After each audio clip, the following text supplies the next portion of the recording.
Hello, नमस्कार और आदाब सब दोस्तों को आपके अपने दोस्त और गाइड इरफान की तरफ से एक बार फिर आपके साथ आपके अपने चैनल एस्ट्रो एश्योरेंस पर। ये कहा जाता है कि रिश्ते ही वो कुंजी हैं जिससे जिंदगी और भी खूबसूरत बनती है, जिंदगी जीने लायक बनती है। और ये रिश्ते ही हैं या वो लोग जो हमारे सबसे करीब हैं, जो जिंदगी को खूबसूरत बनाते हैं, जो जिंदगी को शानदार भी बनाते हैं। इससे हमें महसूस होता है कि हम अकेले नहीं हैं। हमारे आसपास ऐसे लोग होते हैं जो हमें खुश करते हैं, जो हमें चुनौतियां भी दे सकते हैं, जो हमें उदास भी कर सकते हैं। और इसलिए क्योंकि रिश्ते ही हमारी जिंदगी के खूबसूरत होने या कभी-कभी हमारे वजूद की भी कुंजी हैं, तो रिश्तों में आने वाली चुनौतियां निश्चित तौर पर वो हैं जो हमारी जिंदगी को और भी दुखी या उदास कर देंगी और उसमें और भी संघर्ष बढ़ा देंगी। तो अगर रिश्ते इतने जरूरी हैं, तो सबसे पहला सवाल जो उठता है वो है सातवें भाव या सातवें भावेश की गरिमा या सेहत का सवाल, या कभी-कभी दोनों का। सातवां भाव और सातवें भावेश की गरिमा इतनी जरूरी क्यों है? इसलिए क्योंकि सातवां भाव सिर्फ किसी प्रतिबद्ध साथी या पति पत्नी या पार्टनर का भाव नहीं है, अगर वो मर्द है या औरत है। अगर ऐसा मामला हो, हालांकि ये हर उस शख्स के बारे में है जिससे हम रोजमर्रा के आधार पर जुड़ते हैं, क्योंकि ये लगन के बिल्कुल सामने हैं। तो जो भी इस वक्त आपके सामने है वो शख्स सातवें भावेश को या सातवें भाव के क्षेत्रों को प्रस्तुत करता है। तो क्योंकि कुछ लोग ऐसे होते हैं जिनसे हम दिन प्रतिदिन जुड़ते हैं, जैसे बॉस, शायद हमारे बच्चे, पति पत्नी, शायद किसी रिहायशी सोसाइटी के मैनेजर जिनसे हमारे फ्लैट के रखरखाव, रिहायशी सोसाइटी के रखरखाव आदि से जुड़े छोटे मोटे काम होते हैं, शायद वो विक्रेता जो हमें नियमित तौर पर चीजें सप्लाई करते हैं, या शायद स्थानीय किराने की दुकान का मालिक जिससे हम नियमित रूप से जुड़ते हैं। तो वो सारे लोग जो हमारी जिंदगी को जीने लायक बनाते हैं, वो सब वो लोग हैं जिनसे हम रोजाना के आधार पर जुड़ते हैं। और सबसे अहम तौर पर निश्चित तौर पर हमारा पार्टनर, हमारा जीवन साथी। और इसलिए ये बहुत जरूरी हो जाता है। अब अगर ये बहुत बहुत जरूरी है, तो हमें कैसे पता चले कि हमारा सातवां भावेश बहुत अच्छी गरिमा में नहीं है? अब आप गरिमा से क्या मतलब रखते हैं? इसका मतलब सम्मान नहीं है, या कि हमारा पार्टनर हमारे साथ सम्मानजनक है या दूसरों द्वारा सम्मानित किया जाता है। किसी ग्रह की गरिमा, खास तौर पर जब हम सातवें भावेश की गरिमा की बात कर रहे हैं, तो वो यहाँ सातवें भावेश की समग्र सेहत के बारे में है। सेहत से आप क्या मतलब रखते हैं? मसलन, क्या ये अंशों में अच्छा है? क्या ये अस्त नहीं है? क्या ये वक्री नहीं है? क्या ये नीच का नहीं है? क्या ये किसी बुरे युति के अधीन नहीं है? क्या ये किसी कठिन दृष्टि के अधीन नहीं है? ये सारी चीजें जो इस पर कठिन प्रभाव डालती हैं, जिसकी वजह से ये हमें बेहतरीन परिणाम नहीं दे पाता। तो जो ग्रह बुरी गरिमा में कहा जाता है, वो है जो हमें बेहतरीन या अच्छे परिणाम देने की स्थिति में नहीं होता, और किसी न किसी कारण से अस्त होने, नीच होने, वक्री होने या कुछ युति या कठिन दृष्टि के कारण ये अच्छे परिणाम देने की सबसे अच्छी स्थिति में नहीं होता।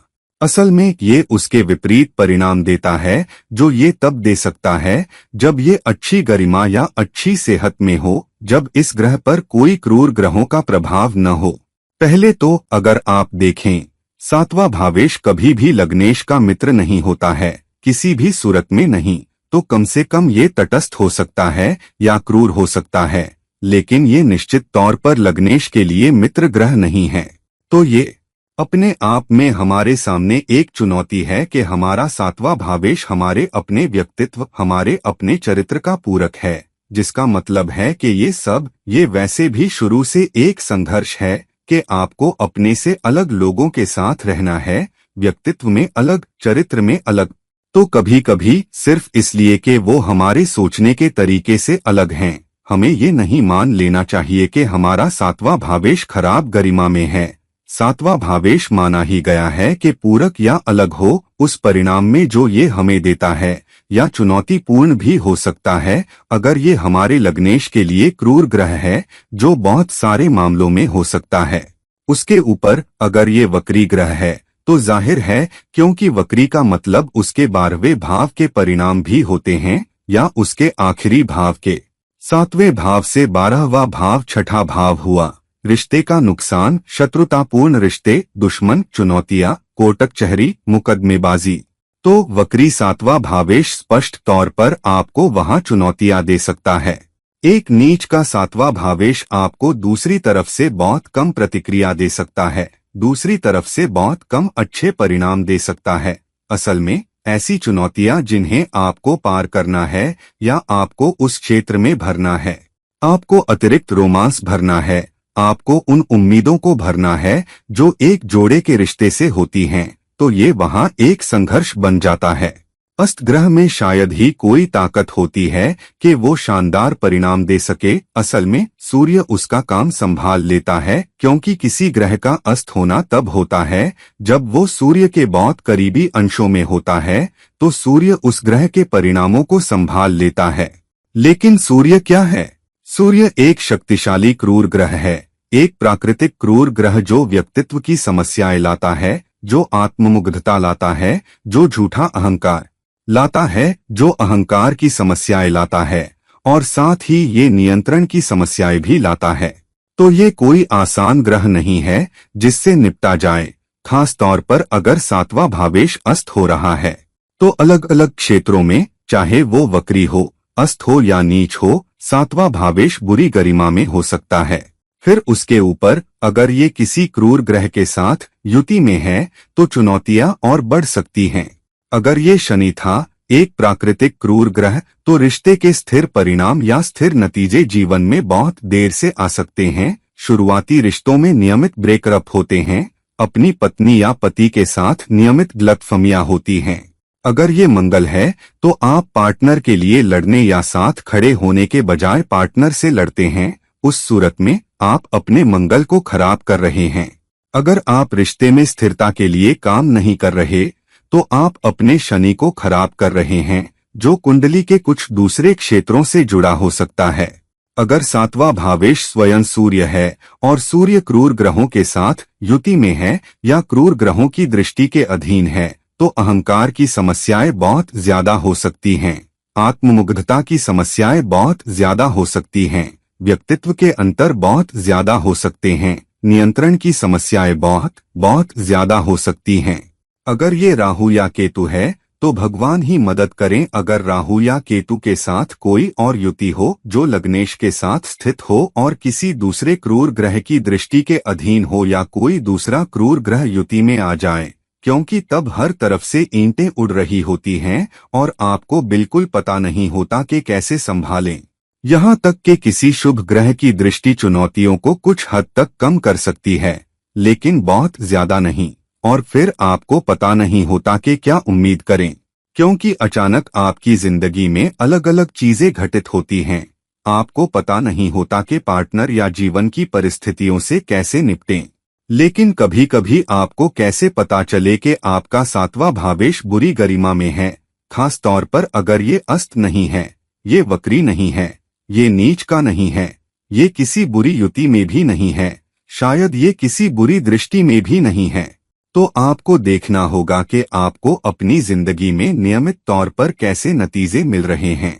अगर नियमित गलतफहमियां हैं, अगर व्यक्तित्व की समस्याएं हैं, अगर आप दोनों नियमित रूप से लड़ रहे हैं या अलग हो रहे हैं या एक दूसरे के साथ समय नहीं बिता पा रहे, कम रोमांस है, हमेशा एक दूसरे से असहमतियां हैं, परिवार बनाने या स्थापित करने या आपके सामाजिक जीवन से जुड़ी संचार समस्याएं हैं, तो निश्चित तौर पर कहीं न कहीं कोई चुनौती है, क्योंकि 7वां भावेश अस्त, नीच, वक्री या बुरी युति के लक्षण नहीं दिखा रहा है, लेकिन वो प्रभाव दिखा रहा है। तो आपको षटबल, अष्टक वर्ग, 7वें भाव और 7वें भावेश के कोर्स को देखना होगा। कभी कभी चुनौतियां आपकी कुंडली से या आपकी कुंडली में 7वें भावेश की स्थिति से नहीं आ सकती हैं, ये आपके पार्टनर से आ सकती हैं, क्योंकि नाचने के लिए 2 लोग चाहिए। इसीलिए आपको कुंडली मिलान करना चाहिए, क्योंकि न सिर्फ आपकी कुंडली समस्याएं पैदा कर सकती है, बल्कि पार्टनर की भी। और अगर आपके ग्रहों की स्थितियां संतुलित नहीं हैं, खासतौर पर 7वें भाव की स्थितियां संतुलित नहीं हैं, वित्तीय स्थितियां संतुलित नहीं हैं, संतान की स्थितियां संतुलित नहीं हैं, तो चुनौतियां बहुत बहुत ज्यादा हो सकती हैं। इसीलिए कभी कभी हमारा एक पार्टनर के साथ अच्छा जीवन नहीं हो सकता है, लेकिन कभी कभी अगर हम पार्टनर बदल ले या स्थिति ऐसी आ जाए तो हम दूसरे पार्टनर के साथ बेहतर हो सकते हैं। वजह ये हो सकती है कि पार्टनर के ग्रहों की स्थितियां अधिक पूरक हैं और आपकी कुंडली की कठिन स्थितियों को संतुलित कर रही हैं। कभी कभी शुभ ग्रह जैसे बुध या शुक्र भी, अगर वो आपके विशेष लग्न के लिए कार्यात्मक क्रूर ग्रह हैं, तो वो भी कुछ चुनौतियां पैदा कर सकते हैं। मसलन आपकी कुंडली में तीसरा भावेश और छठे, 8वें और 12वें भाव के दुष्टान भावेश या तीसरा भावेश आपको दूसरी तरफ कुछ चुनौतियां देंगे, खासतौर पर अगर वो स्वयं 7वें भावेश भी हैं या 7वें भावेश के साथ स्थित हैं या 7वें भावेश पर दृष्टि डाल रहे हैं या 7वें भावेश या 7वें भाव के साथ कोई संबंध स्थापित कर रहे हैं या 7वें भाव में स्थित होकर, या तो क्रूर ग्रह 7वें भाव में स्थित हो या 7वें भावेश के साथ युति में हो या 7वें भावेश या 7वें भाव पर दृष्टि डाल रहे हों, तो ये भी आपके लिए नियमित चुनौतियां पैदा कर सकते हैं। तो ध्यान रखें कि क्या आपका 7वां भावेश अस्त है, वक्री है, नीच का है, कठिन युति में है या कठिन दृष्टि में है या शतबल या अष्टक वर्ग के अंकों के हिसाब से भी गरिमा खराब है, तो समस्याएं नियमित रूप से आती रहेंगी। कभी कभी समस्याएं बहुत अहम हो सकती हैं, जिनमें अलगाव या ब्रेकअप तक शामिल हो सकता है। कभी कभी चुनौतियां केवल थोड़ी अवधि के लिए हो सकती हैं, खास तौर पर जब क्रूर ग्रह आपके 7वें भाव या 7वें भावेश पर गोचर कर रहे हों। कम अवधि वाले क्रूर ग्रह जैसे सूर्य, मंगल या शुक्र या बुध, अगर वो आपके लग्न के लिए क्रूर ग्रह हैं, तो वो अपने गोचर के दौरान 7वें भाव या 7वें भावेश पर थोड़ी अवधि के लिए परेशानी पैदा कर सकते हैं, जो 20 से 25 दिनों जितनी कम हो सकती है या लगभग 45 दिनों से भी ज्यादा और 2 महीने तक भी। लेकिन ये ठीक है, ये और भी प्रबंधनीय है। हालांकि ग्रह जन्म कुंडली में अस्त, नीच, वक्री या कठिन क्रूर ग्रहों के साथ युति और क्रूर ग्रहों की दृष्टि के कारण अच्छी गरिमा में नहीं है। तो दोस्तों, क्योंकि रिश्ते बहुत जरूरी हैं, वैवाहिक रिश्ता बहुत जरूरी है, 7वें भावेश की गरिमा जरूर जांच लें, क्योंकि ये कई रिश्तों की कुंजी बन जाता है, सिर्फ पति पत्नी या पार्टनर के रिश्ते के अलावा भी। हालांकि मैंने हमेशा अपने ज्यादातर वीडियोस में, खास तौर पर जब मैं रिश्तों के बारे में बात करता हूं, कहा है कि ग्रहों की स्थितियां सिक्के का सिर्फ एक पहलू हैं। सिक्के का दूसरा पहलू आपका अपना नजरिया, आपके अपने गुण, आपका रिश्ते के प्रति अपना रवैया है।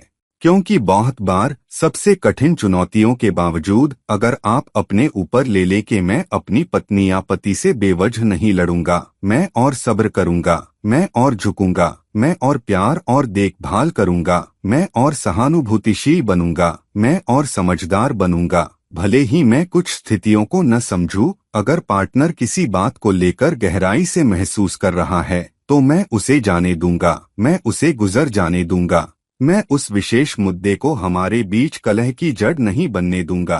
अगर आप ऐसा कर पाते हैं, अगर आप अपने रवैये को संभाल पाते हैं, आप सच में अपने पार्टनर से प्यार और देखभाल करते हैं, आप सब्र रखने, रिश्ते को बनाए रखने, अपने रिश्ते में शांति और सामंजस्य बनाए रखने के लिए मेहनत करते हैं, और हालांकि चुनौतियां आए और जाए, फिर भी आपका रिश्ता लंबे समय तक चल सकता है, लंबे समय तक कायम रहेगा।